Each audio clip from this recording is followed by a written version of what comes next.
you check the children. Show a little mad sometimes.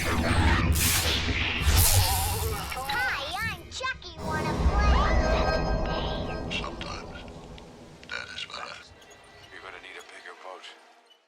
What's up, everyone? Welcome back to the Horror Show. I'm Cecil, Laird. Oh, the Wolfman. And we're here to do another dual movie review that is going to complete two of our Patreon requests from two different months of polls. So we are going to be talking about Wrong Turn 2, Dead End, and then Wrong Turn 3, Left 4 Dead. Very similar titles. So we're going to start off with Wrong Turn 2, Dead End, and I gotta be honest, having watched these two relatively back-to-back before doing this review, two started off with a concept that I actually have a guilty pleasure for, like a reality show. Yeah. But ultimately, two ended up really not being that enjoyable to me. Three I thought was a lot more enjoyable. But we'll get into all of that down the line. But two is about, well, I guess giving my overall thoughts, yeah, I wasn't the biggest fan of two. No. The characters were really bad. The writing wasn't tremendous. The gore was okay, but it was just, it was a rough entry, in my opinion. I didn't care about the characters or what was happening, and the badass they were trying to make look like a badass looked anything but a badass. So yeah, Wrong Turn 2, Dead End, not my favorite. You? Yeah, no, it was pretty much a dead end. Mm-hmm. It's pretty much a dead end. Yeah, no, the best thing that these movies have going for it is their practical effects and their makeup. Story wise, this absolutely was rough. It's cheap. It's very surface level. The acting was very hammy and cheap from mostly everybody. A couple people played their parts a little bit better. Honestly, the best acts were our hillbillies. They played their parts the best, and most of them, like, they're familiar faces, at least from the first one. Yeah, Three Finger was from the first one. Yeah. But no, this one definitely is. It was pretty weak, and sadly enough, at least with the kills, yeah, they were kind of gory, but they were very predictable. They were very predictable, and then, like, you could kind of call them out as the scene was happening. You're like, oh, well, this is going to happen. And there was one scene where we were both kind of like, oh, we didn't see that. It was a double kill. Oh, okay. Yeah. Oh, that was that the reality show one? Yeah. No, I thought that was in 3. No, that was the reality show one. Because they got caught Oh, up. you're right. Because we thought one of them was going to be the final girl. Exactly. Okay. Yeah. Okay. Fair enough.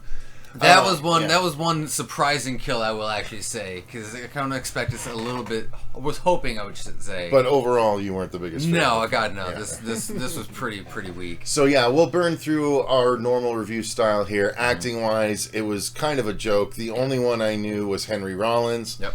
And he played the quote unquote badass that TV host. Yeah, the host of the reality show. Like, it's a survivalist show where these teenagers go with him, well, really 20-year-olds, go with him into the forest and have to try and survive apocalyptic challenges. And so there are, little beacons that they have to, that go off when a contestant gets nearby, and a contestant is supposed to go and turn off the beacons, and they only used it like twice in the whole movie. They did, but they set it up like it was going to be a big thing ahead of time. Yeah, because apparently the forest was littered with all of these beacons and like quest items for the reality and shit. show. Yeah. But that all gets thrown to the wayside pretty quickly. And then they start getting attacked by hillbillies. And then hillbilly cannibal freaks, I should say. Well, disfigured hillbilly cannibals is the polite way to put it, I suppose. Yeah, there was some inbreeding in Genetically there. challenged. Genetically challenged. Yes, there we go. They were drinking that green soup.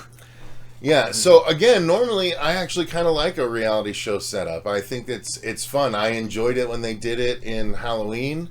With Halloween Resurrected. Oh, how many? Oh my!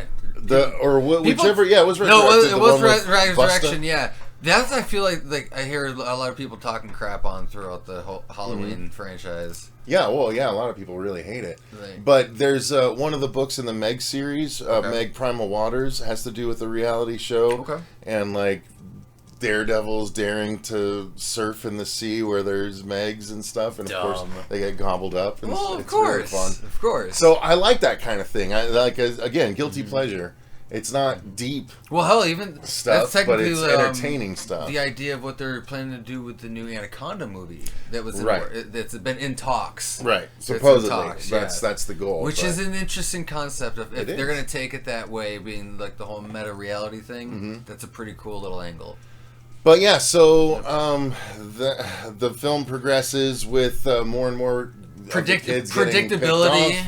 Yep, predictability. Not the most creative kills, and I did, you know, I wasn't sure who was going to be the final girl exactly until we got down to her, and then it becomes, you know, similar to other.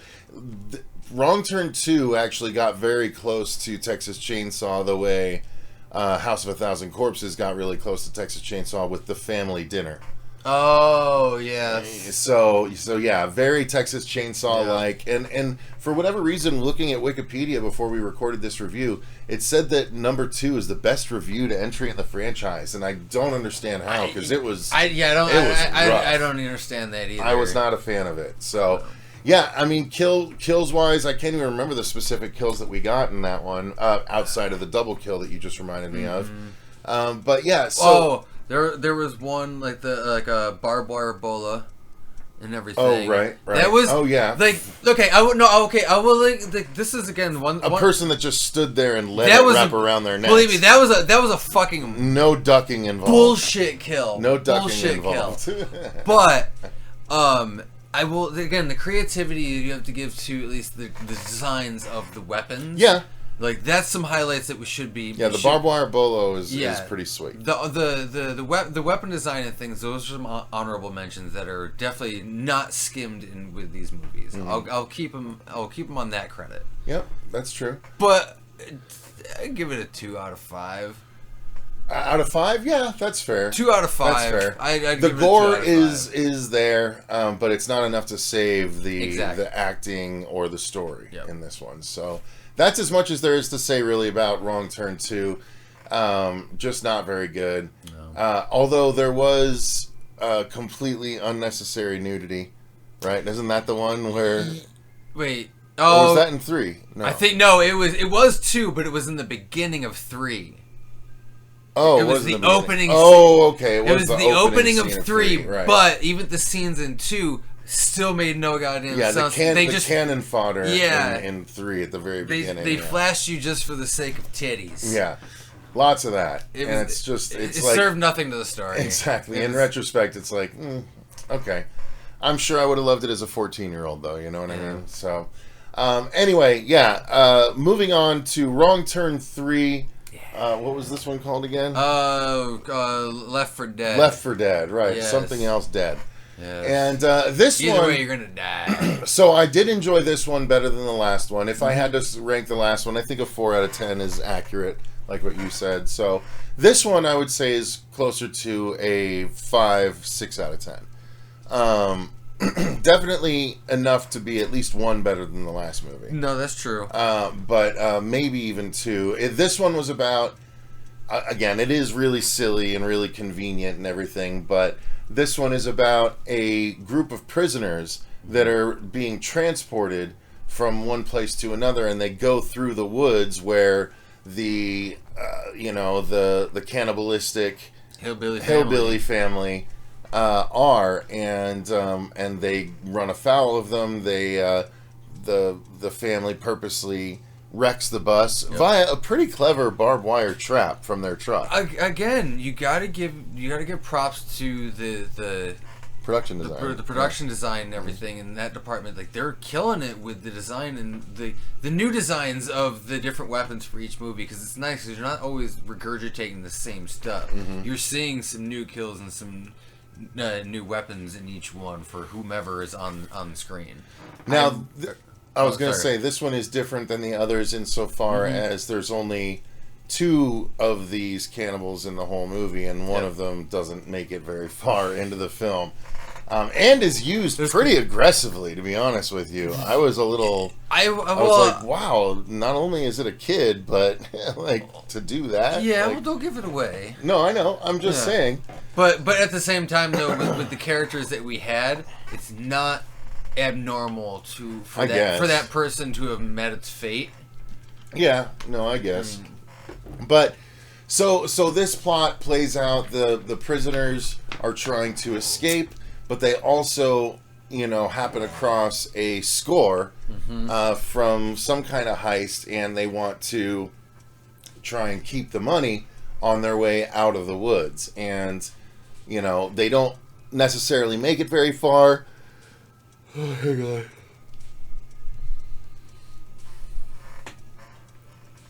And then interpersonal relationships are tested because of the money, and people are nullified out of the situation, so to speak. And it's just, it's more engaging. The gore, I think, was a little more creative, and it was. I feel like it was a much more ominous feeling part of the woods than the last one. Like the Three Finger is the main villain of the film, and he has not just his shed of horrors, but like a bunch of stuff on the outside where he cooks up the bodies, and you just see entire portions of people, lower legs and torso to legs, head stew, like lots of really crazy stuff, and they do a really good job on that front, I think, compared to part 2. But I agree. Part 2 did still do gore well, but it wasn't. It didn't feel as scary as it did in this one.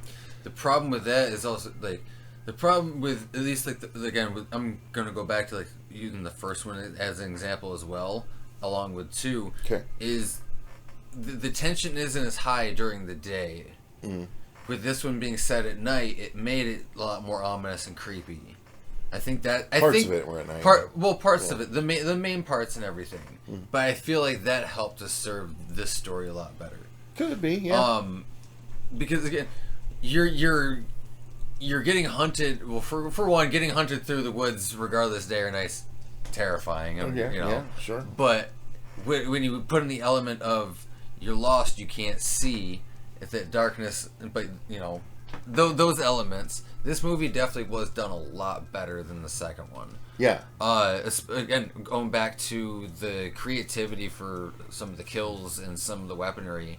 So there was a couple like with the couple truck scenes with some of those kills. Those actually were pretty fucking cool, and you're kind of like cringing on it. Yeah. Some of the fight scenes, actually, the choreography and the fight scenes in this movie were actually pretty well done. They weren't bad. You could tell what was going on. You didn't get lost in the editing.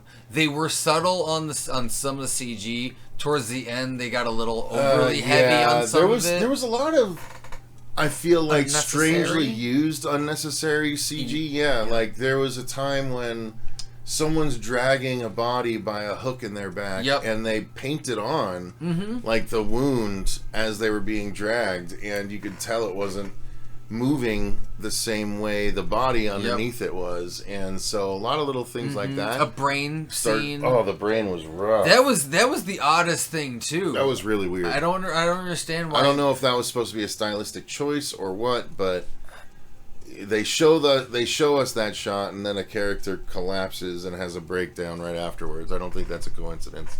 I don't know. This movie had its flaws. Like, don't get us wrong, but it was a lot more enjoyable. And that's the thing too, is with I'm not a fan of these type of movies, like the slasher backwoods hillbilly bullshit. They're boring. I'm not a huge fan of slashers in general. Right. So these don't intrigue me all that much. I did have actually a lot more fun with 3 so far than I even had with the original. That's good. So, that's good. It's just certain things like that. There certain elements of the movies I think can help make it or break it for me on certain slashers. I think I'm a little bit more forgiving, but at the same time I'm just like stingy with it. That's fair. Yeah, so there you go, guys. I think that's going to do it for our reviews. We don't need to go terribly further deep on 3 out of these. 5. Yeah, so this is a 6 out of 10. Yeah, again, we're in line. So why don't you let us know in the comments down below if you've seen Wrong Turn 2 or 3. Let us know what your thoughts are in the comments down below. I'd be very curious to know where everyone's leaning as far as that goes. Thank you to all of our patrons for supporting the channel the way that you do. We greatly appreciate it. And until next time, I've been Cecil Laird. Rob the Wolfman. And remember, stay scared. scared.